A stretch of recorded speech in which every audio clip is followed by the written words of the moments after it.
Bismillahirrahmanirrahim. Wal malakul ladzi ila akhir wa la aqlala syurga wa la nauma lahu. Tafsiru asir minhum Jibril, Mikalu Israfil wa Israil. Wal malaku te malaikat. Wal malaku te malaikat iku alladzi iku makhluk pangeran.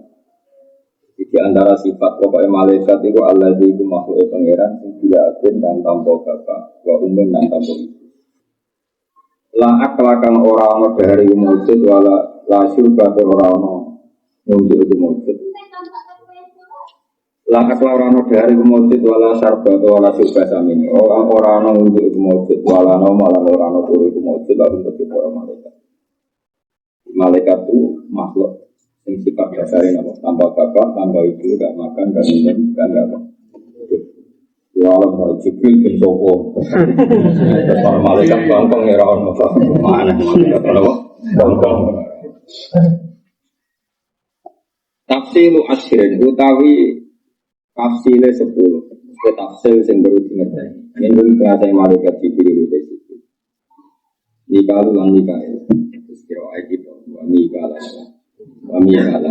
lan Mikael. Israfil lan Israfil. Israil lan Israil. Mungkarun mungkar, nakirun nakir, warwibun nakir, wakasa asibun malaikat, atit, malikun malik, waridwan malaikat ridwan. Istada kang nganteri sapa ridwan. Sing nganteri dalam daftar malaikat. Jadi malaikat yang perlu dikenali jumlahnya nomor 10. Tapi bukan berarti batasi kalau jumlah malaikat hanya nomor 10. Jadi yang wajib dimengerti ini. Dan malaikat kalau diceritakan Allah salah ya. Itu malaikat sing awamul malaikat, bukan malaikat sing ada nama. Malaikat yang punya nama jenis yang kitabmu malaikat asfal. Memang ada namanya. Ini malaikat khusus, Jibril, Mikael, Israfil, Israil. Ya ada malaikat sing awamul malaikat. Dan itu sengaja salah pengeran ketika protes atau jalu dia, dia sekolah dari malaikat ini itu bukan malaikat kayak Jibril nih kan. Akhirnya proses nama kata lalu dia. Nah kalau malaikat jenis ini mungkin nanti ditegur mengira karena pernah protes ketika Allah bikin nanti. Tapi itu bukan malaikat yang kayak Jibril, Mikael. Itu tidak ya nama. Arba'atun min kutubin tafsir. Arba'atun babat min kutubin sanging biro-biro kitab Allah. Tafsiruha kamu tahu perincian kutub itu men Taurat Musa. Siji Taurat dan Musa. Bilhuda kan petunjuk dan diluha te turune Taurat. Zaburu Dawud dalam Zabure Nabi Dawud. Wa Injilu lan Injil, wa Unjila Injilun ala Isa yang atas Nabi Isa. Wa Qur'anun lan turune kitab Quran ala khairil malai atas api-api manusia api-api makhluk. Wasuhu fil khalili lan lampiran-lampirane Khalilur Rahman sudah Nabi Ibrahim sufi Ibrahim wa Musa wal kalimi lan suhuful khalil. Ya dalam jadi di luar kitab Taurat Nabi Musa punya suhuful kalim. Ia kan itu tetap di dalam suhuf kalamul hakamin alimin dari Allah kang maha bijak. Kami mana semua bijak ala ini kamu terus dulu ya jadi kalau bahasa Arab itu pasti bahasa Arab itu sofikan nanti jamaknya cukup nah ketika dimabnikan makhluk artinya dijilid atau dicetak atau setelah dibutuhkan disebut mustaq. Tapi mestinya mushaf itu ya suhuf itu. Jadi kalau lampiran-lampiran dalam Quran per lampir namanya sohifah. Sohifah nanti kalau dijamakkan suhufnya suhuf. Makanya kata banyak ulama menghentikan begini. Allah akan menjaga Quran ini satu dihafal para ustaz, para hamalah Quran. Dua kadung jauhan atau memang dicetak di mushaf. Yang ada kertasnya itu jenis mushaf. Sebab Allah mensifati Rasulullah Muhammad dengan status Rasulun minallah yang Rasulullah bahwa Rasulullah adalah seorang Rasul yang membaca lampiran-lampiran suci. Rasulun minallah yang Rasulullah. Sebab itu nasibnya Quran jadi mushaf itu. Mushaf yang kita cetak itu. Karena secerdas-cerdasnya manusia potensi lupa. Ketika lupa, merujuknya di mushaf. Kalau di mushaf misalnya ada salah titik atau salah cetak misalnya, itu merujuk ke hamalatul Quran yang hafal-hafal. Jika ini ada kombinasi hafalan juga ada mushaf. Makanya Al-Quran disifati 2 kali. Nah, potensi itu terutama di kitab-kitab tafsir, karena pertama kan tafsir Jalalain, karena kan musannafnya itu Maksudi ketika baca Quran itu dia zigzag, kadang qiraatnya Asim, kadang Ibnu Katsir. Dia kan nggak konsisten dalam satu bacaan, sehingga kadang penulisannya itu membingungkan. Makanya kalau ngaji Jalalain itu sebaiknya pakai cetakan yang sekarang, pakai cetak itu karena benar-benar semuanya ditulis sesuai qiraat Asim. Semuanya ditulis pakai Asim lebih nyaman. Ya, saya ulang lagi ya. Jadi kombinasi penjagaan Quran itu Allah bikin sunnah, yaitu satu dihafal dijaga, kemudian dimushafkan apa? Dimushafkan itu disebut apa? Rasulullah dan Rasulullah. Andai kan tidak dimushafkan, nggak kebayang, karena Rasulullah ketika wafat itu tentu banyak riwayat, mulai riwayat yang absolut, yang sah, sampai riwayat hoax, kayak riwayat-riwayatnya orang Syiah itu macam-macam. Jika dibutuhkan otoritas yang otoritas yang lengkap, yang akurat, yaitu lampiran-lampiran yang ketika Nabi Sugeng didiktekan kepada para sahabat. Kemudian lampiran yang di dokumen Nabi tadi di kamar beliau diambil oleh Abu Bakar. Jadi Abu Bakar itu tidak mengarang Quran sama sekali. Dia hanya mengumpulkan lampiran-lampiran yang ada di kamarnya kan. Hanya disebut mushaf, memang sudah ada lampirannya. Dan bukti bahwa teori ini benar adalah Allah mensifati Rasulullah itu Rasulullah yang Rasulullah. Iya, jadi orang Syiah itu salah besar ketika ngomong Abu Bakar itu ngarang Quran itu tidak mungkin karena lampiran-lampiran itu didhawuhna Quran. Padahal Quran itu azali, azali. Artinya Abu Bakar sudah jelas menemukan mushaf itu ada di Nabi, ada di Nabi. Buktinya apa? Nabi Rasulullah itu disifati Allah Rasulullah yang seluruh bahwa Rasul ini pembaca mushaf, artinya mushaf itu sudah ada. Kemudian mushaf yang sudah ada ini didokumentasi Abu Bakar, Umar, terus dimasalkan era Sayyidina Utsman. Karena Utsman yang berhasil memasalkan secara nasional terus disebut Rasulullah Utsman. Ya sebetulnya yang mulai Abu Bakar, cuma jadi masif secara nasional itu era Sayyidina Utsman. Jadi jelas ya.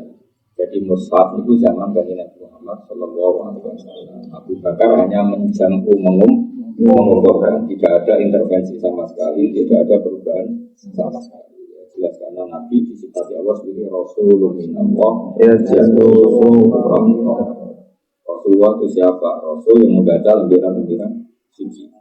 Itu bacanya Nabi dengan kita. Kalau kita baca kan dari tidak tahu, kemudian baca jadi ingat-ingat. Kalau Nabi tidak, karena beliau tidak bisa baca kayak kita, tapi kita bisa. Jadi tidak baca kayak kita, karena beliau khusus ya umi, tapi bisa baca. Tapi itu harus kita tulisan. Rasa takut caranya dia mungkin anak dipetak. Kalau waktu kali aku melarat caranya juga, dia rasa mikir orang suka kok takut. Jadi rasa takut pokoknya menurut ya waktu lumatis kabeh ini perkara asalkan tekong diiklan asalkan rabu diiklan masuk Rasulullah. Ibu pakak sih. Waktu lumatis kabeh ini perkara asalkan rabu no diiklan masuk Rasulullah pakakku. Mongkau tiga harusan emak. Dorong-dorong satu ini. Ibu atas ilmu bisa nyerah. Nyerah rasa protes. Waktu kaburu dan bertombol. Apa saja yang Nabi membawa ajaran ke kita, ya sudah kita taslim saja, kita terima. Tidak usah kakek ya sudah seperti itu. Imanuna biyaumin akhirin wajab 25 atabihi minal ajar. Imanuna utawi oleh iman kita. Imanuna oleh iman kita biyaumin akhirin atau biyaumin akhirin sami. Kalau nazuman ya biyaumin akhirin, tapi mestinya itu ya mausuf sama sifat biyaumin akhir. Tapi kalau tadi mana iman kita biomen lan dino akhirnya kan akhir. Itu wajib pokok ini. Karena itu yang membedakan kita dengan komunis. Kalau orang komunis ngira mati ya selesai. Pembeda kita adalah kita tahu bahwa setelah mati ada hari akhir. Maksudnya ada hari pembalasan bahwa hidup ini bukan yang terakhir. Iman unai iman kita biomin kelantino akhirin kang akhir wajib pokok ini. Waktu limalan iman kelan sekabiane perkara. Waktu lima imanuna bikul lima. Jadi kuliman atau yang biomin atau benar kok biomin. Waktu limalan iman kita kelawan apa wae. Waktu limalan iman kita kelawan apa wae. Karena kang ono apa mak. Ihi biomin akhir. Minal ajati sanging biro-biro barang sing gawono. Jadi iman dengan hari akhir itu wajib dan juga harus imani sesuatu yang ajaib yang akan terjadi di hari akhir. Misalnya gini ya, di Pulau Terang, orang Islam itu dilatih logika yang absolut itu mesti. Jadi misalnya Allah menciptakan kalian semua yang sekarang jumlahnya miliaran. Manusia sekarang kan jumlahnya miliaran. Itu dari satu gen yang bernama Nabi Adam. Berarti Nabi Adam satu orang. Di punggungnya itu ada satu sperma atau gen. Yang gen itu nanti akan menjadi orang bermiliar-miliar ila yaumin. Artinya Allah punya kemampuan bikin manusia yang miliaran itu dari gen satu orang. Berarti kayak apa? Gen yang digoni itu Adam. Nah kamu yang sekarang, yang kamu hidup sekarang, nah, anak turun ke depan nanti sewu. Jadi di punggung kamu sekarang juga ada calon 1.000 orang. Apa? Ada calon 1.000 orang. Itu betapa rumitnya, Pak. Maka artinya gini, kalau manusia bangkit lagi dari tanah, itu tidak serumit mani atau sperma yang kecil kemudian menjadi ribuan orang bahkan miliaran orang. Artinya itu menjadi kesaksian kita betapa Allah itu qadir, betapa Allah itu mampu, betapa Allah itu kuat. Bahwa Adam yang satu menyimpan gennya bermiliar-miliar orang ila yaumil dan gen per orang itu desain khusus. Desain khusus ada yang berkata Madura, Buata, macam-macam. Ada yang ganteng, kuat, yang buang. Itu kan milah-milahnya susahnya kayak apa? Dan Allah bisa. Nah, dengan reputasi Allah yang seperti ini harusnya tidak mengagetkan ketika Allah disifati mampu membangkitkan orang dari kubur. Harusnya. Nah ini pikiran normal, apa? Pikiran normal. Nah yang tidak normal yang apa? Ya yang PKI, yang komunis, yang meragukan hari kebangkitan kita. Tapi orang komunis atau orang kafir Mekah zaman itu malah Muhammad aneh. Masa orang sudah jadi anak kemudian bisa bangkit lagi? Mereka malah bilang Muhammad yang aneh-aneh. Terus kata Allah, wa in ta'jab fa'ajabum qawlum aidza fitna wa kunna turaban a inna la fi khalqin jadid. Yang aneh itu mereka. Allah yang punya reputasi seperti itu dibilang enggak mampu, itu otak yang aneh. Itu kan ibarat gini ya, ada teknologi Jepang bikin mobil itu canggih, bikin pesawat canggih. Kemudian setelah mobil itu hancur, terus kamu bilang gini, produsen mobil ini tidak bisa bikin mobil kayak gini lagi. Itu otak aneh apa enggak? Aneh kan? Mobil sejelimet itu punya kecepatan seperti itu, ada AC-nya, ada apa macam-macam lah. Kemudian dengan segala kecanggihan teknologi, setelah kecelakaan hancur, ada orang komentar, ini produsennya nggak mungkin bisa bikin seperti ini lagi, aneh nggak? Aneh kan? Sama manusia dengan segala kecanggihannya, matanya bisa melihat urat-uratnya aneh, bisa ngelola apa saja. Kemudian setelah hancur, ada orang komentar, pembuatnya ini nggak bisa bikin lagi, itu aneh kan? Makanya kata Allah yang aneh itu mereka bukan Islam yang aneh itu. Makanya komunis itu makhluk aneh. Wah, pengerang intikan apa? Wa inta ajab. Jika sama-sama aneh, pasti aneh itu dianggap nyeleneh tidak benar. Justru aneh mereka. Karena apa? Menvonis produsen manusia, yaitu dalam hal ini Allah, tidak mampu menciptakan lagi dengan reputasi yang panjang. Terbukti bisa menciptakan karena di produsen mobil terbukti panjang bisa menciptakan canggih. Kemudian setelah rusak kamu komentar produsennya nggak bisa bikin lagi. Itu kan aneh, apa? Makanya tapi tadi malah orang komunis bilang nggak nabi yang aneh itu. Hanya caranya iman gimana? Caranya iman adalah terlatih terus beriman ngelatih terus kudrat Allah, apa? Ya caranya gampang, pakai ayat-ayat yang gampang saja. Misalnya Inna Allaha la yastahi ayat riba masalah ma'ba'u. Allah itu bisa bikin nyamuk. Kayak apa nyamuk itu kecilnya? Sudah kecil nyamuk itu ya punya telur. Terus kecilnya kayak apa? Terus punya jantung. Jantungnya seberapa kecil? Jantungnya punya urat. Lalu uratnya seberapa kecil? Kayak apa rumitnya bikinnya? Malah bercuplai terus. Sebenarnya itu mitra angen-angen, apa? Mitra angen-angen. Ya coba, saya berkali-kali ngaji bilang kalau gajah itu cara manusia itu sok kuat, itu jadi iso lah bayangnya gawe gajah. Karena besar, jantungnya bikinnya besar, bikin ususnya besar. Misalnya kita disuruh mahat gajah itu lebih gampang karena dari batu yang besar kita aja udah pengen pahatan nyamuk.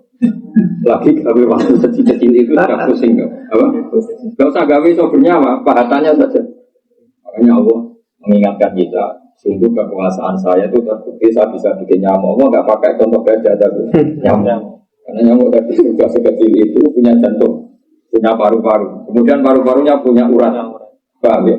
Masih paru-parunya punya kuman. Kuman itu ya makhluk hidup. Lebih kecil lagi. Kumannya punya jantung, punya kecil lagi, punya urat. Paham ya? Itu kayak apa? Jadi kalau kamu baca Inna Allaha la yastahi ayat riba masalam ma'raudukan fama kayak apa kekuatan mukjizat Quran? Jadi Allah membuat contoh kemampuannya itu begini. Kayak apa? Dengan reputasi gaya nyamuk saja bisa. Masa mengembalikan manusia seperti semula setelah mati dan tidak bisa, tentu pasti bisa. Dengan reputasi seperti itu pasti bisa. Maka yang meyakini tidak bisa itu yang orang, yang orang. Jadi yang disebut wa inta aja.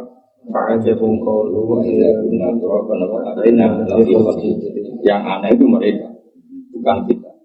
Kami itu nama imanuna biomin akhir marjul lima anak ini. Tentu kita latih terus. Ya kita latih dengan nazar imalaku samawati wal itu ling dulu ada samawati wal kita berpikir terus apa yang terjadi di langit ini. Yang terjadi adalah semua bukti pertunjukan kekuasaan Allah Subhanahu wa taala. Yang disebut apa ya tanazzalul amru bainahunna kita alamu anna Allaha ala kulli syai'in qadir wa anna Allaha qad ahata bi kulli syai'in.